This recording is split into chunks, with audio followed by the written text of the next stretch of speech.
ও চেনিমাই তিয়ৰত চেনিমাই দুগালত ৰঙাকৈ দুগালত চুমা দি যাম।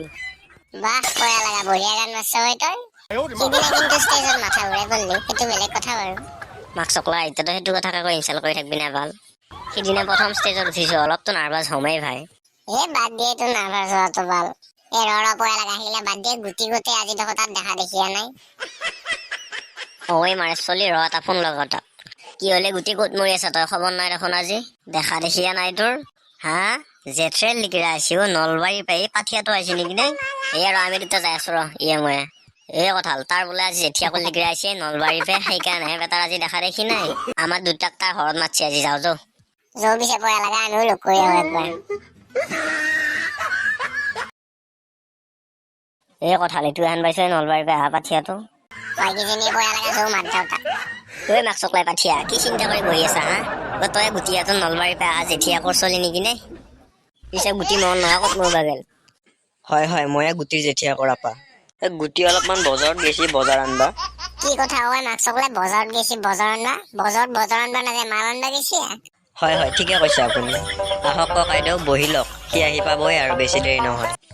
হাও বইনাৰ পুতা কি মোক কি ককা আন পাইছা নেকি তই। চুলিকেইটা অলপমান ৰং কৰাৰ কাৰণে তই কি বুঢ়া বুলি ভাবছা নেকি।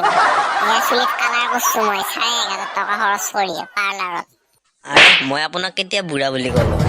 মাক চকলা এতিয়া দেখোন মাতিলে তই মোক ককাই দেউ বুলি। কোন দিনাৰ ককা মই হা। উফ ৰাম তুমি ভুল বুজিছা, মই তোমাক ককাইদেউ মানে দাদা বুলি মাতিছো। ককা বুলি মাতা নাই নহয়, তোমাক বুঢ়া বুলি কোৱা নাই নহয়। দাদা তেন্তে ককা বুলি কিয় মাতছ এই কথাল তই ইফালে আছো। দাদিৰে বুলি মাত, বুঢ়া মানুহ বুলি কিয় মাতছা পিছে। নহয় ককাইদেউ, আমাৰ ফালে তেনেকৈ মাতে দাদাবোৰক। একো নহয় বাদ দিয়ক, আপোনালোক বহি লওক ইয়াত। মাই কি কথা হয় এইবিলাক, দাদিয়াকক ককা বুলি মাতে, ককাকো কি বুলি মাতে পিছে। পয়া লাগা তাকাতো ভাবছো মই তুমি কি ভাষা হয় এইবিলাক। দে কথাল বহিয়ে লগাছো বাৰু। পাঠিয়া পিছে আহিলা কিহত তুমি। মই বাছত আহিছো, মানে ট্ৰেইনত আহিছো গুৱাহাটীলৈকে আৰু তাৰ পৰা বাছত আহিছো। ৰাতিপুৱাহে আহি ঘৰ পাইছো। হা তুমি গোন্ধত আহিছা, গোন্ধতো মানুহ আহিব পাৰে নে। নহয় গোন্ধ নহয়, বাছ গাড়ী। সেনকে কব আকৌ বুজি পাৱাকে। তই কি বকি থাকা বাল, একো বুজি চুজি নাপায় কি খাই পইতা কৰিছিলি তই। মাক চকলাই তই একবাৰ আহিছিলি নে ইয়াতে আগতে।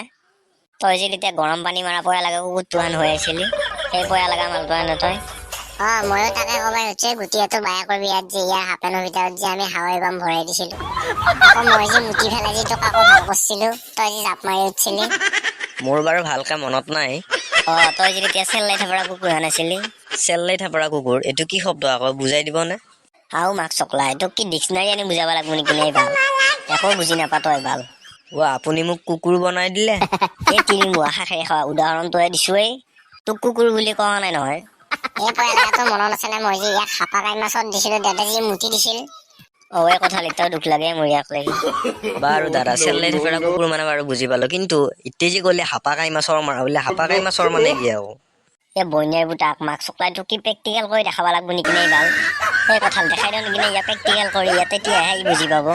নাংগে দে পয়া লাগা প্ৰেক্টিকেল কৰবা, ই আলহীয়ে চলি এনেকে প্ৰেক্টিকেল কৰি দেখাব লাগে আৰু। পিছে হলে তই বুজোৱা কথাল, মই ইয়াক বুজাবা নোৱাৰো এই পাঠিয়াটো। মাক চকলাই পাঠিয়া শাখেৰি খাৱা শুন, তই মই কৈ আছো তোক হাপা কাই মাছৰ মানে কি। ৰাহুল তই ৰাস্তা দি যাই আছা, আৰু এটা মতা আবেগ তই ভুলতে জোকাই দিলে, আৰু তাই তোৰ ওচৰত আহিল, আহি ফেলে তাই তোক কি কৰব। কি কৰব আৰু কাণতলীয়া চৰ মাৰব। এতিয়া বুজি পাইছা, এই কাণতলীয়া চৰ থকাই হাপা কাই মাছৰ বুলি কয়। এতিয়া বুজি পালি তুমি মোৱা, পয়া লাগা থিয়া হৈ লৈ টপিলাই বিউঠি। হেত তেৰি কিনো ঠেকেৰি ৱৰ্ড বিলাক কয় আপোনালোকে। মাক চকলাই বইনাৰ পুতাক তিনি মুৱা পাঠিয়া তই কাক ঝাকৰি বুলি কৈছা হয়। এতিয়া তোক শিয়াল কান্দিয়া চত দিম বাগৰি পৰিবি ভাল। চৰি দাদা বেয়া নাপাব, এনেহে কৈছো। আৰু দাদা এই তেজি কলে শিয়াল কান্দিয়া চৰ এইটো কি বস্তু আকৌ। মাক চকলাই তোক বুজাওতে এতিয়া মই মাথা হিলেই মাৰিবই ভাল, মই নৰো আৰু তোক বুজাবা। বাদ দিয়ে পয়া লাগা কৰ আলহীৰ লগত কাজিয়া কৰা যৌ। খালুৰ পাৰতে যাওঁ অলপমান বহো, বিৰাট গৰম লাগছে। পাঠিয়া তই যৌ। যৌৱে দাদা এতিয়া বিৰাট গৰমে।